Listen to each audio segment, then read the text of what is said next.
Hello friends, Standard 11 Elements of Account, Chapter number 1 Accounting and its Terminology. First two session में हम लोगों ने definition of accounting देखा, थोड़ी बहुत टर्मिनोलॉजी देखी। आज एक नई टर्मिनोलॉजी देखी, वो है एसेट्स। बिजनेस को रन करने के लिए या फिर बिजनेस को डेवलप करने के लिए सबसे इंपॉर्टेंट एस्पेक्ट्स है, उसमें से एक है वो है एसेट्स। अगर आपके पास एसेट ना हो तो आप बिजनेस में ज्यादा प्रॉफिट अर्न नहीं कर सकते। एसेट्स क्या है? एसेट्स यानी कि furniture, machinery, land, building, reputation that is goodwill, trademark, patent, business patent. तो ऐसे बोला जाएगा, सारे एग्जांपल को हम बोलेंगे एसेट्स। इसका मतलब क्लियर है कि बिजनेस को रन करना हो या फिर प्रॉफिट अर्न करना हो तो एसेट्स इंपॉर्टेंट है।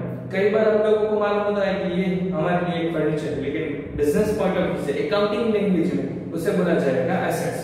देख सकते हो, assets means any such tangible और इनटेंजिबल प्रोडक्ट और आइटम।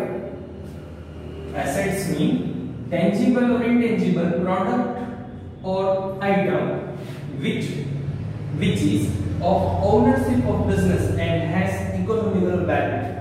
तो उसकी इकोनॉमिक वैल्यू होनी चाहिए, क्योंकि जो भी एसेट या भी प्रोडक्ट, जो भी आइटम्स बिजनेस में ओनर लाया हुआ है तो उसकी प्राइसिंग होनी कंपल्सरी जरूरी है, क्योंकि प्राइसिंग के बाद मालूम है कि हमारे पास कितनी एसेट है।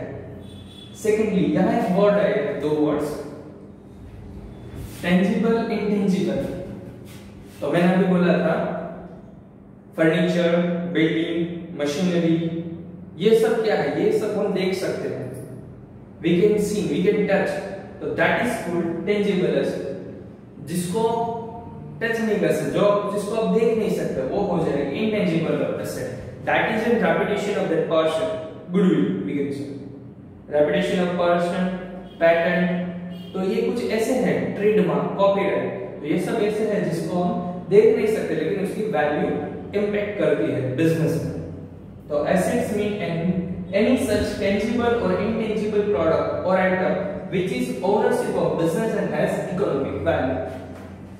assets को यहाँ नॉर्मली 3 कैटेगरी में डिवाइड किया गया है।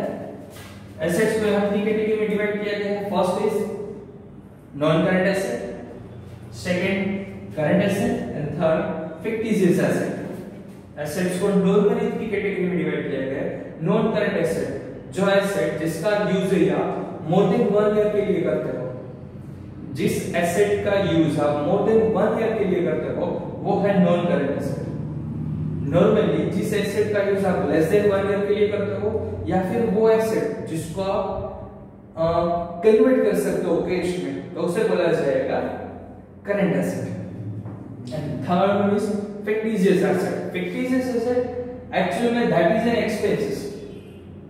वो एसेट क्या है? वो एसेट नहीं है लेकिन वो एक वन टाइप ऑफ एक्सपेंसेस है। उस एक्सपेंसेस का यूज आप मोर देन 1 ईयर के लिए करते हो तो उसे हम बोलेंगे फिक्टिशियस एसेट। इसको हम डीप में देखेंगे, लेकिन पहले उसके देख लेते हैं different.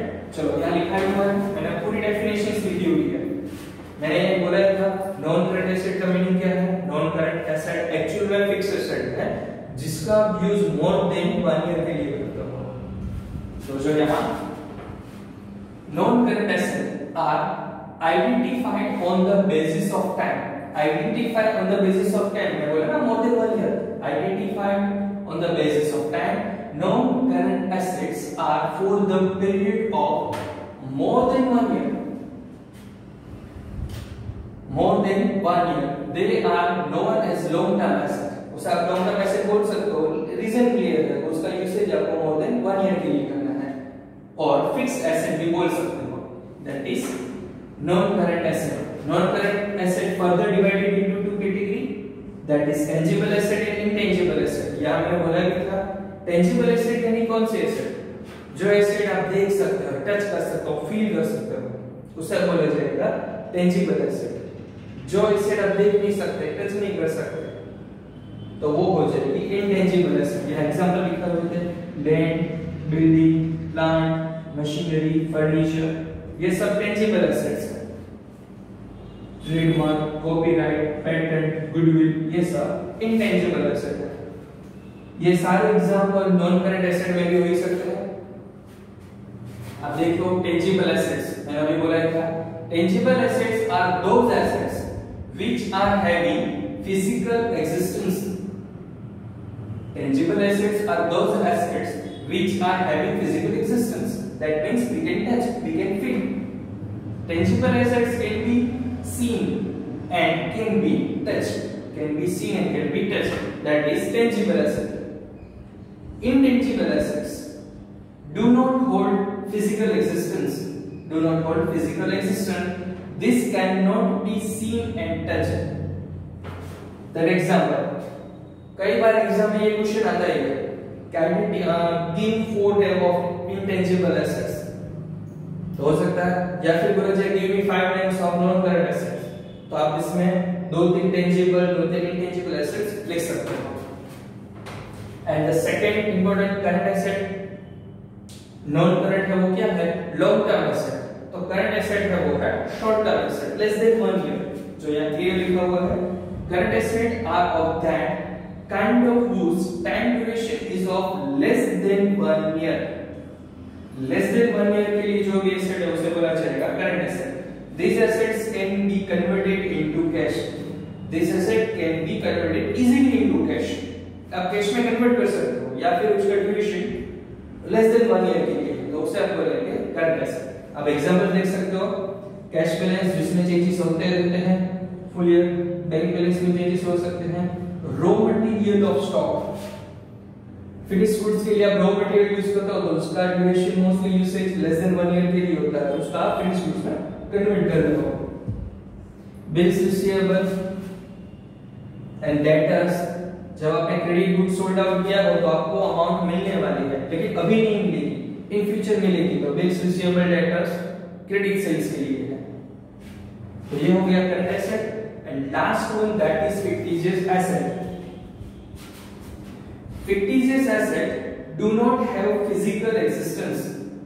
This is non-recurring expenses. That is one type of expenses. This benefit of expenses is available for the period of more than 1 year.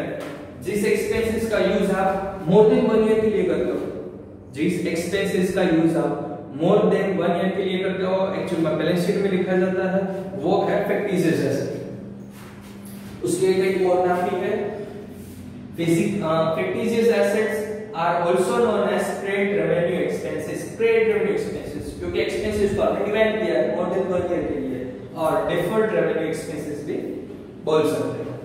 उसके एग्जांपल है इश्यू कॉस्ट ऑफ शेयर और debenture, preliminary expenses, debenture discount, advertisement suspense account, there are other expenses of fictitious asset। तो आप सभी लोग फिर से एक बार ऐसे प्रॉपर ये वीडियो देख लो, समझ लो, बहुत ही इंपॉर्टेंट टॉपिक है, और जब तक आप पढ़ाई करोगे कॉमर्स फील्ड में तब तक ये सारे नाम आपको याद रखने ही होंगे। assets, assets means any such tangible or intangible product or item which is of ownership of business and has a economical value divided into 3 parts। एक बार फिर से वीडियो देख लोगे आपको समझ में आ जाएगा।